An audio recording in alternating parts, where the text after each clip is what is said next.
If you've ever been like super moody and frustrated and tired and you're like, man, I just wish I could feel better today, I got you. Today we're gonna be talking about 5 things that you can do today to improve your mental health.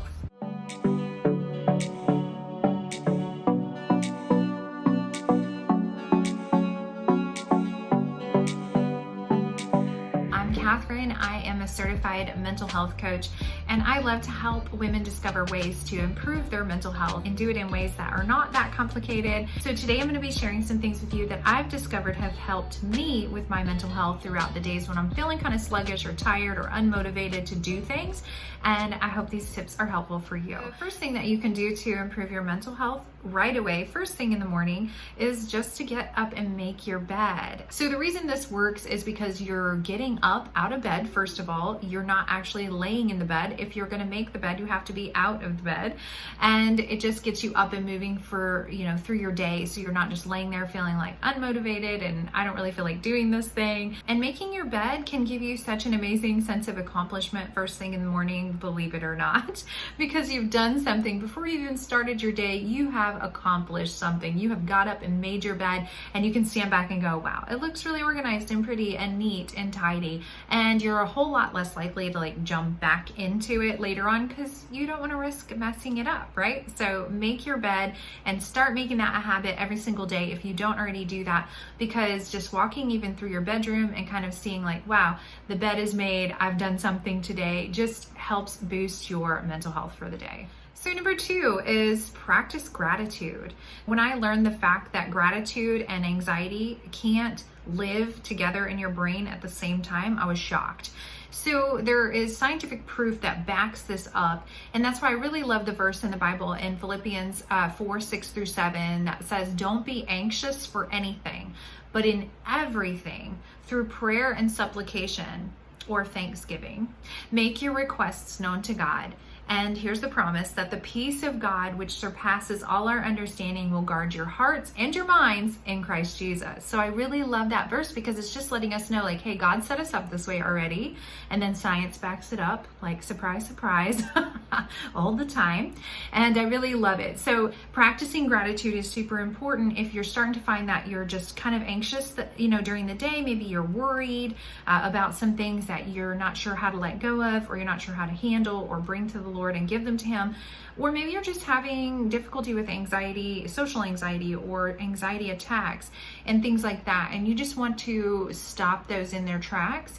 The way to do that is practice gratitude. So it could be as simple as, I'm thankful for my eyelashes today, or I'm thankful that I have legs to stand on, or thankful for my children, thankful for my home. Just start listing off some things in your mind. You don't even have to say them out loud. But when you start to focus and say, I'm thankful for, or I'm grateful for XYZ, it really does turn off the anxiety switch and turn on the peace and calm, which again, Philippians 4:6-7 promises it will. So amazing. But when we practice gratitude, we are shutting off that anxiety switch. So practice gratitude and find things around you to be grateful for, not things to worry about. Don't focus on all the things that are out of your control that you really can't do anything about anyway, and focus on what you do have and what you can control. And most of the time, when you're focused on all of the negatives of life, or all of the things that you don't have or you wish were different, that is what leads us to overwhelming anxiety or just feeling really discontented in life. And that's never good for our mental health. So find ways that you can be grateful, and they can be, like I said, in the smallest of ways. I've even had to go as far when I first started this practice in my life as to say, I'm so thankful for my toenails, because how weird would my foot look without those? So I'm really thankful for those. And that's a really great way to improve your mental health today. Okay, number 3 is seemingly a no-brainer, but let's just talk about it anyway, okay? Number 3 is stop comparing yourself with others. Just stop it. Stop it already. When we are comparing ourselves to others, it automatically just brings us down to a different level and can make us sad, can make us feel even depressed or unworthy, or like something's wrong with us when we start to compare ourselves to others, whether it's to others' homes, children, husbands, compare ourselves to other people's body types, compare ourselves to other people's walk with the Lord. There's so many ways that we can compare ourselves to other people and not even realizing we're doing it. But the Bible tells us to not compare yourselves amongst yourselves. So don't sit around and play the comparison game every day, because it really does wreak havoc on your mental health. And one way that I found to help me to stop the comparison is to just take a break from social media and stop scrolling as much. And I know that sounds like, oh my gosh, how can I possibly do that when that's like the thing that I do, or that's like the thing I enjoy the most. Believe it or not, even if you think you enjoy doing it, if you're finding yourself comparing yourself to those photos or those posts that other people are posting, like the 3-second snapshot of their lives, and it's all, kind of curated and picture perfect, and you have no idea what they went through to actually get that photo, or what they went through to get to where they're at currently, that they're celebrating maybe in that moment. And you're thinking, gosh, like, look where they are and I'm not, or whatever it is that you're doing to yourself. When you look at those photos, really, or when you look at those posts, it really does negatively affect you. And then later on throughout the day, you might find yourself bringing those up, or trying to find ways to make your life look better or feel better for your social media posts or whatever. And I'm so thankful that that's been one of the things I've been able to give up in my life. I do appreciate social media. I have met some amazing people on social media through Instagram or Facebook, or there's so many other social media avenues right now. Those are just the two that I use the most. And I do use them, but I don't use them to hurt myself. I use them to create community, which is what they were intended for to begin with. And I really love the women that I have been able to meet through those, but I don't use it as an opportunity to compare myself to those women or their walk or their position in life, because it's not always accurate, first of all, like at all. And it just makes me feel better to know, like, I don't have to keep up with anybody else. I'm running my race, and my race is mine, and it's not anyone else's. And so learning to let go of comparing myself to others has really helped me. And the second way that you can really stop comparing yourself to others is just to realize how important and valuable you are. So you may not have all the things that they have, or whoever it is that you're comparing yourself has, but you have some things, and you have amazing gifts and abilities and talents that God's put in you, specific to you, that nobody else has in the way that you do. And if you realize your value, if you realize your worth, and you realize your identity in Christ, like who you are as a daughter of Christ, you'll then begin to allow yourself to drop the comparison bags that you've been carrying around with you, saying like, I have to keep up with so-and-so, or I have to dress like them, or I have to go buy more stuff so I can look better, or fit in, or have people like me, or whatever it is that we do to ourselves, and it really negatively affects our mental health. So like today, I'm showing up filming this video for you guys, and you have no idea the crazy way that my loft on the other side of this wall where my 3-year-old is playing looks. Like, he's throwing toys everywhere. You just see that there's not a big fat mess behind me, and thankfully my office is pretty clean, and I am dressed today, but I'm in workout clothes. Like, I'm in my workout clothes for the day. I'm totally comfy, and I'm okay with that. So I don't need to compare myself to what anyone else is doing on the internet, so especially on the internet, but off the internet too, to make myself feel like I have something to offer or to show up for. So that helps my mental health, because I know that I know who I am, and I know what I have to offer, and I know that I love to help people to get in a better headspace. So that's why I'm showing up for you today without all the extra bells and whistles, and that's okay. Oh, and my camera's not working, so I'm using my iPhone to film, which makes the screen look a little bit different, and that's okay too. But again, living my life without the comparison, trying to do what everybody else is doing, has really helped me to just be happier and way more content with who I am, where I'm at in this world, and what God has created me for at this time, in this place, in this space, and really just taking a hold of that and saying like, I'm so okay with being right here. And number 4 is super easy and really simple, even probably more simple than the comparison one. It's just to drink more water. I know, it's so silly and simple, but if you drink more water, it will improve your mental health. Our brain is made up of 75% water. That's a lot. 75% water.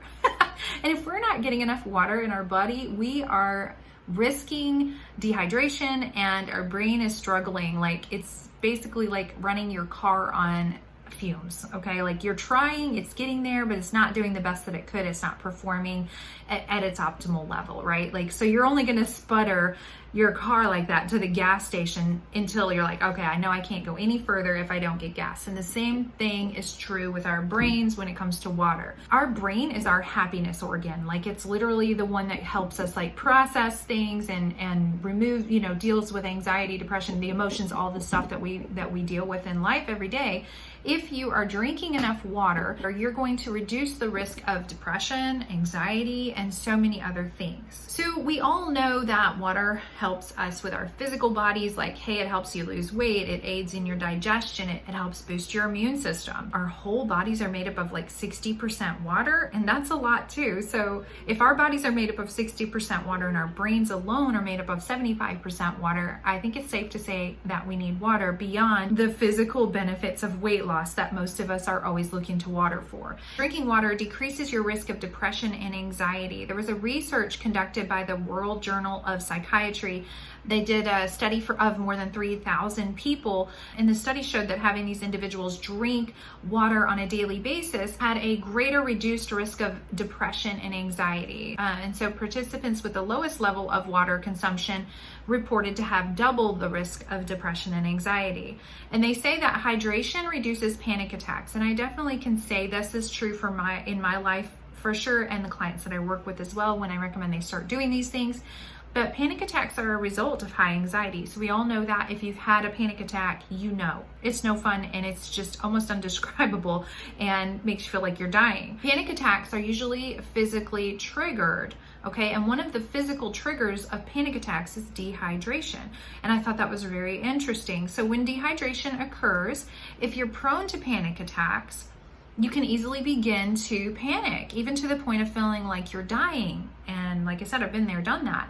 Dehydration can expose you to so many symptoms that trigger panic attacks, like headaches and high heart rates and things like that. So hydration doesn't necessarily eliminate panic attacks, but it does greatly reduce them. So just that alone, I would say drink more water. And really, you need to be drinking at least 8 to 10 8-ounce glasses of water a day. It's really super helpful and does make you feel better. It actually even increases your happiness because your brain is able to operate at the optimal level like it's supposed to, and you can process things a little bit more clearly, and it just helps overall. I have noticed when I don't drink water like I'm supposed to, at least the amount that I know my body needs, I start to feel sluggish and tired, and that makes me feel irritable and a lot less motivated to do things, which makes depression an issue, and just kind of start to feeling like those negative thoughts of like, I can't do anything right, or I don't do this good, or I'm just too tired today, or I'm just going to throw today out the window because it's just a bad day. But it all comes down to, hey, I haven't drank enough water today,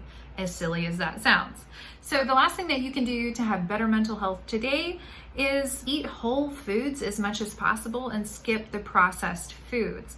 This has nothing to do with weight loss. This has everything to do with it affecting your mood. Your food affects your mood in so many ways. So if you're eating a whole bunch of processed foods like chips out of a bag or fast food or crackers and just anything that you can open a package and eat out of the package, or anything that you can buy through the drive-through window, all of that stuff is really going to negatively affect your mood, even if it doesn't at first. Maybe it makes you feel happy to eat those things at first, but then within 10 to 15 minutes, your body's going to start to respond to the food that you've put in it, or food-like substances that you've put in it, because that's not real food, and it's going to start reacting negatively. And if you can replace as much processed food as possible with whole food today, you will see a difference in your mental health right away. So that could be in the morning, for instance, for breakfast. Instead of grabbing donuts or some kind of prepackaged waffles on the fly or something like that,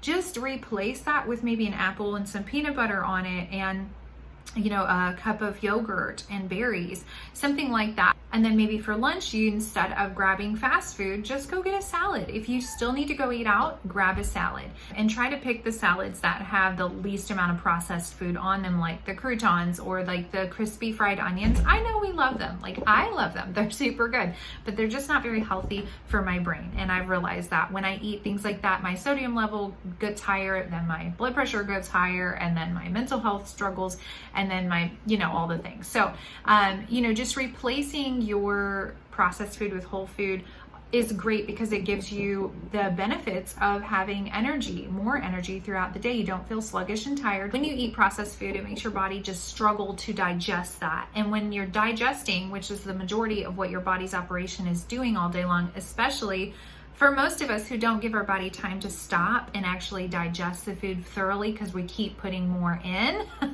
And so our bodies are working so hard on overtime to digest all the food we are putting in our mouths and our bodies that it just makes it extra hard for it to digest the processed food that don't have any real nutrients or any kind of, health benefits in any way. And so that just makes our body have to work in overtime and depletes a lot of other areas. And anytime you eat a lot of sugar and it spikes your blood sugar levels and then you crash, I know that you can attest to this probably in your own life, but you start to feel even grumpy or bad or irritable until you get some more sugar, and then you go maybe grab an energy drink or coffee with a ton of unhealthy creamers in it or something like that. So you guys can relate probably, but I would definitely recommend as much as you can to transfer the processed foods, at least for, today, see how it makes you feel, and then maybe keep doing it. So let me know in the comment section below which one of these tips was your favorite, which one you're going to try, or which one you have tried, and let me know how that's gone for you. Those are my top 5 tips for having better mental health today. And if you guys haven't subscribed to my channel yet, hey, what are you waiting for? Take a minute and just click that little red subscribe button down below and give this video a quick thumbs up. It really helps push it out into the YouTube world for other people to find as well and benefit from. So thanks for joining me here and getting healthy from the inside out. And until next time,